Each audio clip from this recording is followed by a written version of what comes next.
I'm here at Dubai Autodrome for the Dubai Motorsports Festival and the fourth season of the Porsche GT3 Challenge Cup Middle East.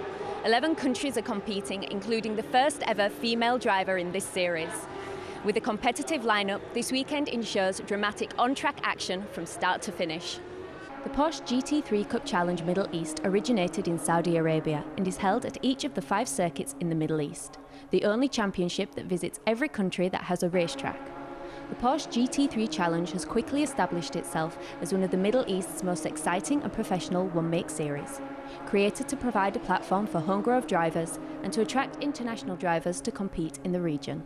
It's very important, this event, because it's almost the biggest in the UAE, except the Formula 1 Grand Prix, and for local drivers especially. And any event which is being run creates interest, and automatically also brings new drivers in. I'm a go-kart driver, and we are Dubai Falcon Racing Team. I'm director of the Dubai Falcon Racing Team. We won the second in the Middle East Championship and the second in the World Final Championship. So now it's good for me to come here and choose which category that I want to go next level for my team.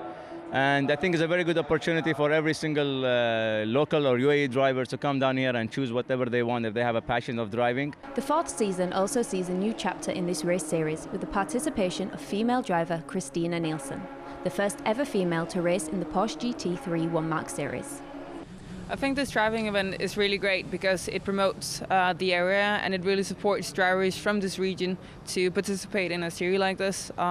We have some great surroundings, we have some tracks which are really up to date. There are a number of very successful female professional racing drivers competing around the world, but of course in the Middle East where they're perhaps not as open as other areas such as Saudi Arabia. You kind of take the example of lady drivers not being allowed to drive there. It's new and fresh to the region. Women in Saudi Arabia are banned from driving and have been arrested and jailed for defying the ban. This is a cultural decision, not a religious one. But with the next round being held in Saudi Arabia, how will this affect a female competitor? Well, so far we haven't decided to participate in any more rounds than the first 3, but we were aware of the fact that I was not allowed to participate in the round in Saudi. It was not planned from her family that she's going to race in Saudi, so we'll have this problem. Will she be able or allowed to run there or not? Because she, from herself, they're not continuing the championship after this weekend. So in a predominantly male-dominated industry, how are women perceived? And is there an opportunity for women to succeed in this field? Driving, there is no age limit, there is no sex, like female or male.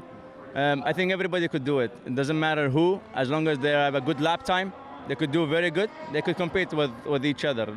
If you take the example of other areas around the world where it's happened before, they've been really welcomed. Yes, there's a little bit of a novelty factor, but when the crash helmet goes on and when the visor goes down and you can't see perhaps a little bit of makeup and it's a racing driver, you see a rider or a driver, you don't see a man or a woman.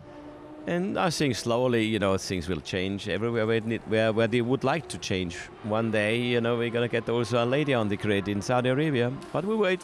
It is a bit more difficult to be accepted here by the boys, but in general, the boys have to get used to me. They have to test me, see how well I'm doing on track and how fast I am. But in general, I think they've shown a lot of respect. And, if they have a problem, it's not really my problem.